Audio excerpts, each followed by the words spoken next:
خوف کی فضا اور مضطرب ذہن، موت ایک دن معین ہے غالب، نیند رات پر آتی کیوں نہیں، پہلے آتی دل حال کرسی اب وہ بھی آتی نہیں۔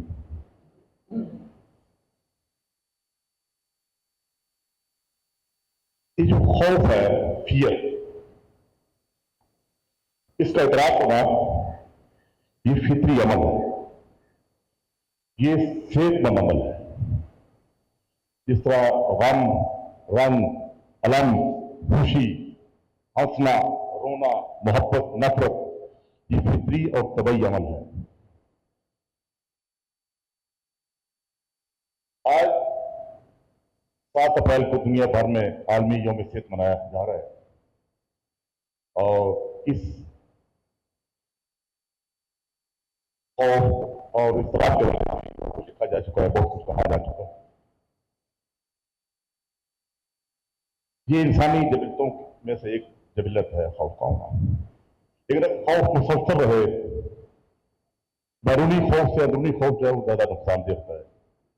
خوف کا مسلسل رہنا، خوف میں رہنا، اس کا بروقت غازالہ نہ ہو، یہ اعصاب پر طاری ہوتا ہے۔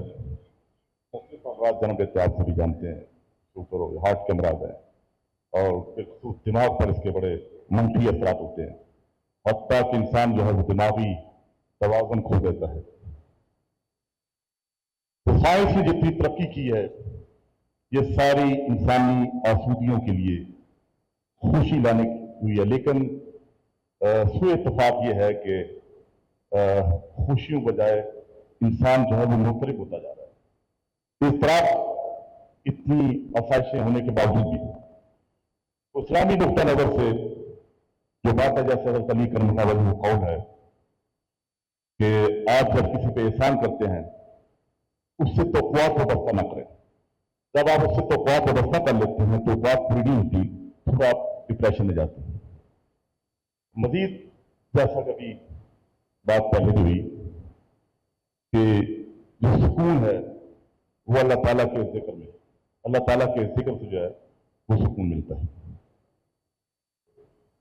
جیسا کہ ان دنوں دنیا بھر میں جنگوں کے حوالے سے بادل منظار ہیں اور جنگیں جاری ہیں، اور اس میں یہ ہے کہ کافر ہو تو شمشیر پہ کرتا بھروسہ، مومن ہو تو بے تیغ بھی لڑتا ہے سپاہی۔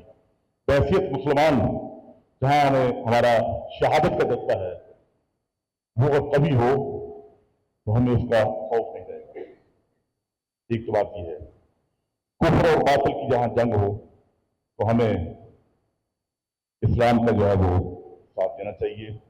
جیسے حضرت شاہ اللہ محمد دہلوی نے کہا تھا کہ جو ظالم ہے اس سے بغاوت کرنی ہے، جو مظلوم کی ہم نے حمایت کرنی ہے۔ ذات اور جابر حکمران کے سامنے ڈٹ جانا یہ ایمان کی نشانی ہے۔ تو ابھی جو ہمارا جیسا ملک میں مسئلہ تیل کا مسئلہ آ رہا ہے، اب اس سے جو مہنگائی پڑے گی، تمام جو چیزوں کی عام فروخت ہوتی ہے اس کا طلب تیل سے ہوتا ہے، گاڑی صاحب ہم سبھی جانتے ہیں، تو یقیناً سے مختلف ترجیحات جو ہیں وہ آگے پیچھے ہوتی ہیں، اس کا دباؤ پانا یہ صورتی امر ہے۔ لیکن یہ انحصار کرتا ہے کہ جو ریاستیں ہیں ان کی خارجہ پالیسی کس نوعیت کی ہے اور ان کی دفاعی پالیسی جو ہے وہ کس نوعیت کی ہے۔ اس میں کچھ کام ریاستوں کے کرنے کے ہیں، کچھ ہمارے دفاعی طور پہ کام کرنے والے ہیں۔ تو میں یہ سمجھتا ہوں کہ یہ جو جنگوں کا یہ بھی وقت گزر جائے گا، اور ہمیں جو ہے اپنی جو ہمیں حق کا ساتھ دینا چاہیے اور باطل کے خلاف جو ہے ڈٹ جانا چاہیے۔